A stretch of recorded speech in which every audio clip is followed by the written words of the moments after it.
আসসালামু আলাইকুম প্রিয় দর্শক, আজকে মমতা রেসিপিতে থাকছে ধুন্দুল ও আলু দিয়ে মাছের ঝোল রেসিপি। খুব সহজভাবে রেসিপিটি শেয়ার করব। চলুন ভিডিওটি শুরু করা যাক। প্রথমে আমরা ধুন্দুল ধুয়ে নিয়েছি, তারপর খোসা ছাড়িয়ে নিচ্ছি। দেখতে পাচ্ছেন আমি একটু একটু করে পুরো ভিডিওই দেখানোর চেষ্টা করেছি, যেন যারা নতুন রাঁধুনি আছেন তাদের জন্য সমস্যা না হয়। বিশেষ করে যারা ম্যাচে থাকেন, আমাদের ভিডিও দেখেন, নিয়মিত লাইক কমেন্ট করেন, তাদের উদ্দেশ্য নিয়ে, তাদের কথা মাথায় রেখেই আমরা ভিডিও বানাই। সো একবারে A to Z দেখানোর চেষ্টা করেছি। তো প্রথমে আমরা ধুন্দুল ধুয়ে নিয়ে তারপর খোসা ছাড়িয়ে নিয়েছি, তারপর আমরা কেটে নিয়েছি, ছোটো ছোটো পিস করে কেটে নিচ্ছি। আপনারা এভাবে কেটে নেবেন। তারপর আলু খোসা ছাড়িয়ে নিচ্ছি। যদিও এগুলো অনেক সহজ একটা ব্যাপার, এতটা দেখানোর প্রয়োজন ছিল না, তারপরেও সকলের কথা, নতুন পুরাতন সকলের কথা মাথায় রেখে আমরা যেহেতু ভিডিও বানাই, সেহেতু একটু একটু করে প্রতিটি পার্টই দেখানোর চেষ্টা করেছি। যারা নতুন রাঁধুনি তারা অবশ্যই পুরো ভিডিওটা দেখার চেষ্টা করবেন, আর যারা পুরাতন তারা স্কিপ করবেন। তারপর আলু আমরা কেটে নিচ্ছি। এই যে সম্পূর্ণ আমাদের কাটা শেষ।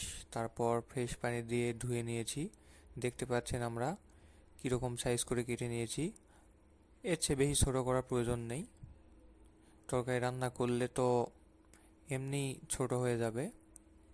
তারপর আমরা পেঁয়াজ ঝুরি করে কেটে নিয়েছি, মরিচ নিয়েছি 5টি, তারপর মাছ নিয়েছি 4 পিস, ধুয়ে পরিষ্কার করে নিয়ে তারপর মশলা দিয়ে মেখে নেব। আমরা মরিচ গুঁড়া দিলাম 1 টেবিল চামচ, তারপর লবণ দিলাম 1 চামচ, তারপর হলুদ দিলাম হাফ চামচ, তারপর আদা রসুন ও জিরার পেস্ট দিলাম 1 টেবিল চামচ। তারপর হাত দিয়ে নেড়ে চেড়ে সুন্দর করে মশলাগুলোর সঙ্গে মাছগুলো মেখে নিতে হবে। তাড়াহুড়ার প্রয়োজন নেই, আস্তে ধীরে মেখে নেবেন যেন মাছের সঙ্গে ভালোভাবে মশলাগুলো লেগে যায়। দেখতে পাচ্ছেন আমরা কিভাবে মেখে নিয়েছি, আপনারা ওইভাবে মেখে নেবেন। তারপর চুলায় প্যান বসিয়ে দিলাম। প্যান একটু গরম হলে রান্নার তেল দিয়ে দিলাম। আপনারা যে তেল পছন্দ, সরিষা বা সয়াবিন ব্যবহার করতে পারেন, এটা অপশনাল। তারপর তেল গরম হলে আমরা মাছগুলো দিয়ে দিচ্ছি। খুব সাবধানতার সাথে মাছগুলো দিয়ে দিতে হবে।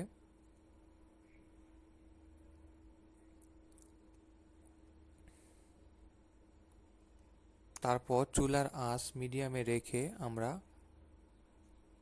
আস্তে আস্তে মাছগুলোকে উল্টে পাল্টে ভেজে নেব।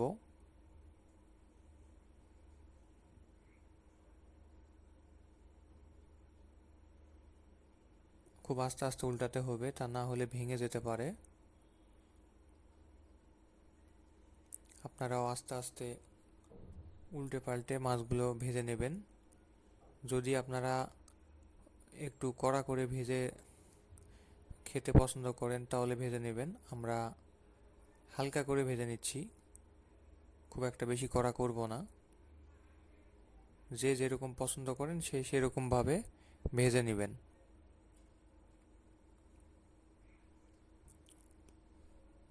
ভাজা উল্টানোর সময় খুব আস্তে ধীরে উল্টাবেন। তারপর প্যানটি সাইডে রেখে আমরা একটি কড়াই বসিয়ে দিলাম। কড়াই গরম হলে আমরা তেল দিয়ে দিলাম। তারপর তেল গরম হলে আমরা পেঁয়াজ কুচিগুলো ঢেলে দিলাম। এবার বারবার নেড়ে চেড়ে দিয়ে পেঁয়াজগুলো হালকা ব্রাউন কালার করে ভেজে নিতে হবে। দেখতে পাচ্ছেন আমরা হালকা ব্রাউন কালার করে ভেজে নিয়েছি। তারপর জিরা দিয়ে দিলাম পরিমাণ মতো, তেজপাত দিলাম একটি, আবারও নেড়েচেড়ে ভেজে নিচ্ছি। তারপর কাঁচা মরিচ মাঝখানে ফাটিয়ে দিলাম 5টি। তারপর পানি দিয়ে দিলাম হাফ কাপ পরিমাণ। এবার ভালো করে নেড়েচেড়ে দিচ্ছি।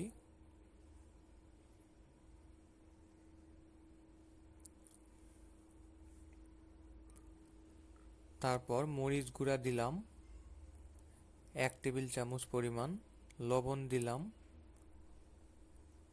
1.5 টেবিল চামচ পরিমাণ, হলুদ গুঁড়া দিয়ে দিলাম 1 টেবিল চামচ পরিমাণ, ধনিয়ার গুঁড়া দিয়ে দিলাম 1 টেবিল চামচ পরিমাণ।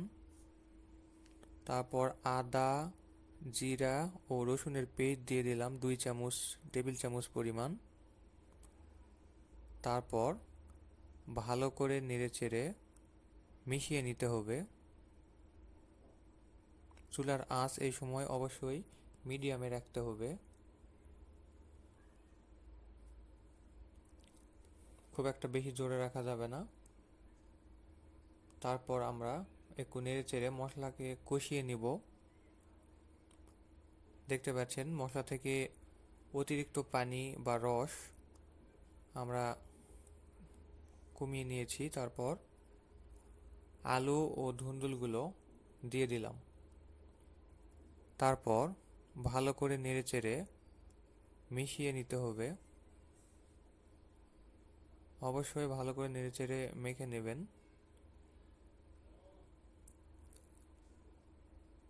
তাড়াহুড়ো করা যাবে না, আস্তে ধীরে নেড়েচেড়ে ভালো করে মাখিয়ে নিতে হবে।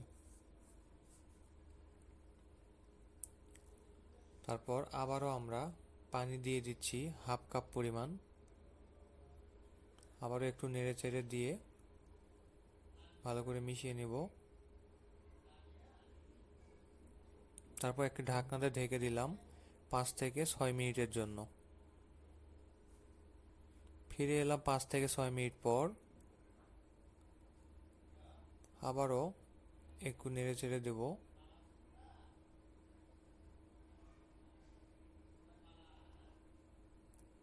দেখতে পাচ্ছেন প্রায় সিদ্ধ হয়ে এসেছে।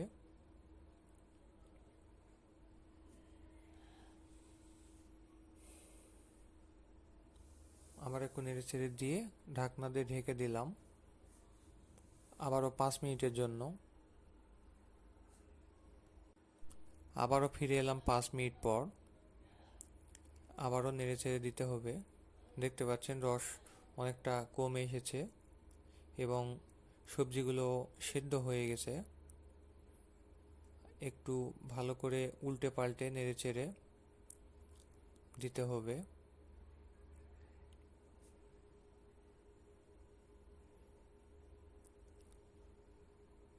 বারবার নেড়েচেড়ে দিতে হবে এবং আরেকটু কষিয়ে নিতে হবে। তারপর আবারও পানি দিয়ে দিলাম 1 কাপ পরিমাণ। আবারও একটু নেড়েচেড়ে দিতে হবে।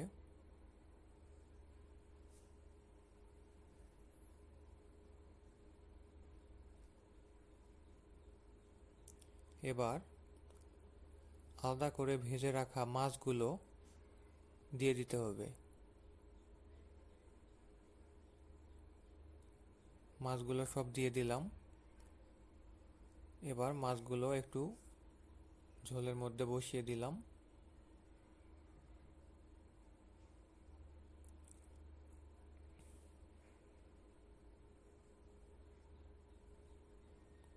আবারও ঢাকনা দিয়ে ঢেকে দিলাম 5 মিনিটের জন্য। ফিরে এলাম 5 মিনিট পর। এবার হালকা করে একটু নেড়েচেড়ে দিলাম। খুব সাবধানতার সাথে নেড়েচেড়ে দিবেন যেন মাছ ভেঙে না যায়।